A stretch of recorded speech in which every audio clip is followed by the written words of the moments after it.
But right now, it's time for the winners list, the race day winners list.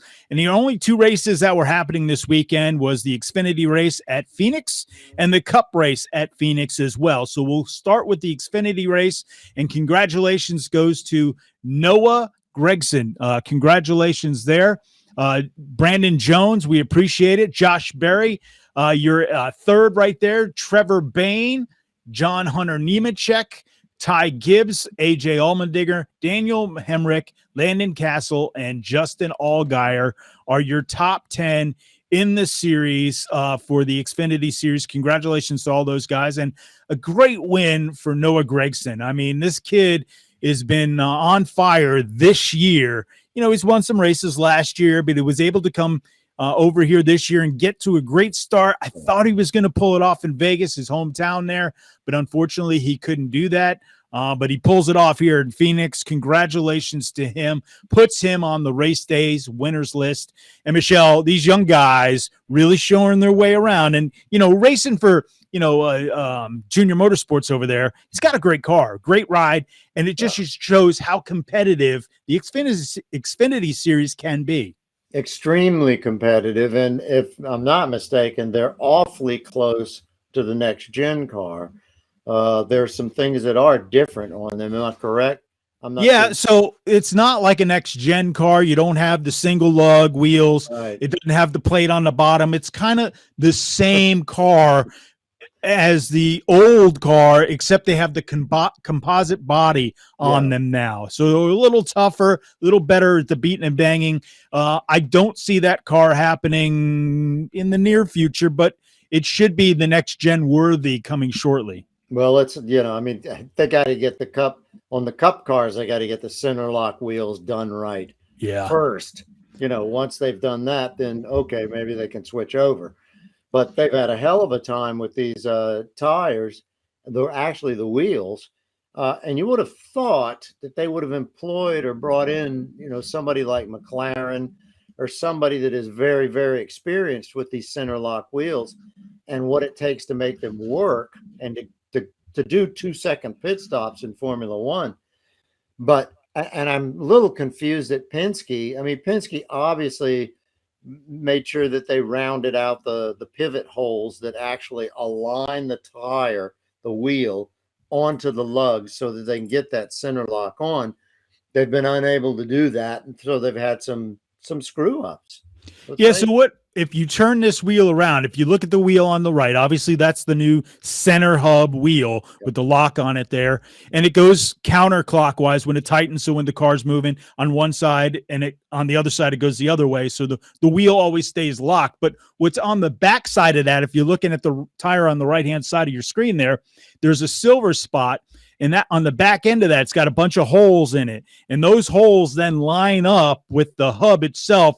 It's almost like the old version, the one you see here on the left, where the studs come through those holes. Yeah. There's little studs that go into the ring in the back there and kind of lock it in place. What happens is if you don't get them in there and it's sitting on top like this, you're locking the wheel down, sitting on top, and it's actually not in place. Yeah.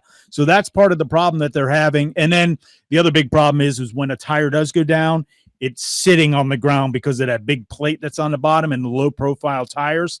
So that's been an issue as well. NASCAR said, hey, we'll tow you back. We did see in the Phoenix race today, we did see a tire come off one of the cars, but he did get into the wall. But what we did find out is that the center hub on the lock was off the car, and that's what made the tire come off. The rim actually came off the car because, again, it wasn't sitting in there. It was sitting on there. So that's the problem. Well, I mean, how hard is it to cantilever those pivot holes to where when you're going on with that stud of the wheel that they don't easily line up? They should be able to slide in without having a squared off hole for the peg to come through. It should be cantilevered to where it's easy to slide the thing on. So I actually saw some very quick pit stops today with that system.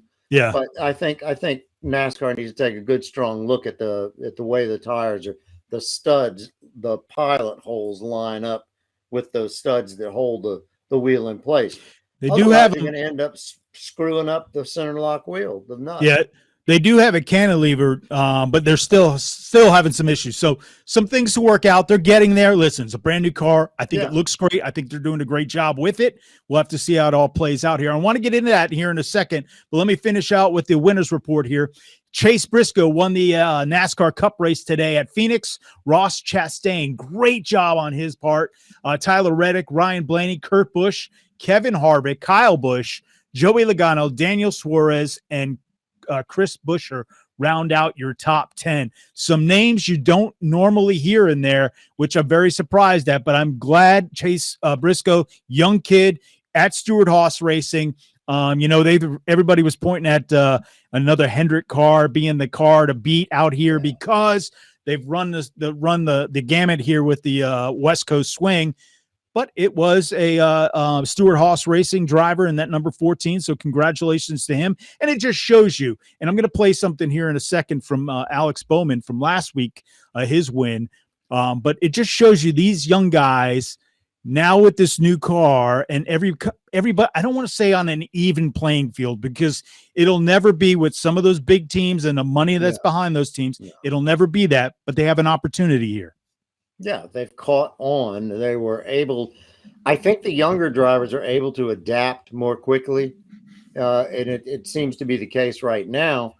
We'll see what happens, by the 5th or the 6th race as to who has caught on and who hasn't. But once you've gotten some, you don't want to call it momentum because each track is very different. You can win on one track and look like a fool on the next one. It just happens that way. Yeah. And, but if you can get used to the machinery quickly, then you're okay. We're seeing the same thing in Formula One right now.